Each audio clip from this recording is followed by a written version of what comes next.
Hello, everybody. Myself, Dr. Mansi Oza, consulting homeopath, is here today to talk about enlarged adenoids.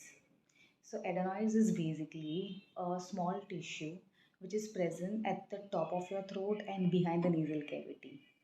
It helps you to fight against infections and to prevent the infections.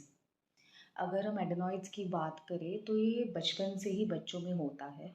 It grows till you are 3 to 5 years of age and when you are ageing like आपका 7 years होता है, आप adult होते हो तो धीरे धीरे shrink होता है.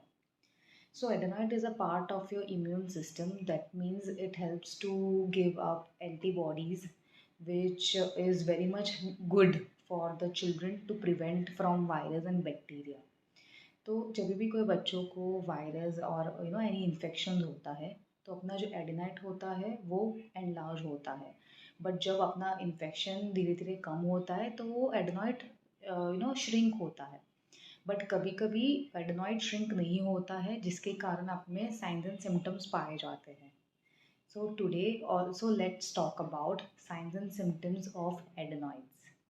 साइंस एंड सिम्टम्स की बात करें तो नेचुरली उनको स्टफ़ी नोज़ होगा, ब्लॉक नोज़ होगा, जिसके कारण उनको ब्रीदिंग डिफ़िकल्टी हो सकती है. दे may also have sleep apnoea, यानी कि ब्रीदिंग में पॉज होते हैं eight night. They may also have difficult in swallowing. उनको सोर थ्रोट होगा. उनको नेक एरिया में सूजन हो सकती है. देर कैन ऑल्सो भी ग्लू ईयर यानी कि otitis media infection of your middle ear हो सकता है with effusion. There can also be dry lips and mouth because of mouth breathing. There can also be halitosis यानी कि उनको मुंह से बदबू आती है. So ये पता कैसे चलेगा? How we can diagnose adenoids? So firstly, अगर कोई बच्चा हमारे पास आएगा then we will of course as our protocol we will take the case history of the child, will ask his or her signs and symptoms कि उनको क्या होता है. Will examine them, will give them the medicines.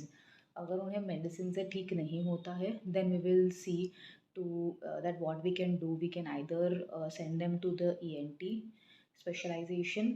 What they will do is एक दूरबीन आता है जिसे हम एंडोस्कोप बोलते हैं, तो वो पास होती है through your nasal area to watch your adenoids. Also there can be X ray of your throat. अगर बहुत ज़्यादा ज़रूरत पड़ी then they can do their sleep study. उनको स्लीप एपनिया क्यों हो रहा है उसके बारे में वो कंफर्म करते हैं. एंड अगर कोई भी दवाई या कोई भी चीज़ उनको हेल्प नहीं करते हैं तो they will finally suggest you the adenectomy. So it is a surgery जहाँ पे आपके एडेनॉइड्स रिमूव कर लेते हैं. उसके भी कॉम्प्लिकेशंस हो सकते हैं, you may never know. But वही है कि if you come in the earlier stage to the doctor without much suffering you will be helped होम्योपैथिकली, जहाँ पे आपको आपके सिम्टम्स के हिसाब से आपको मेडिसिन दी जाएगी.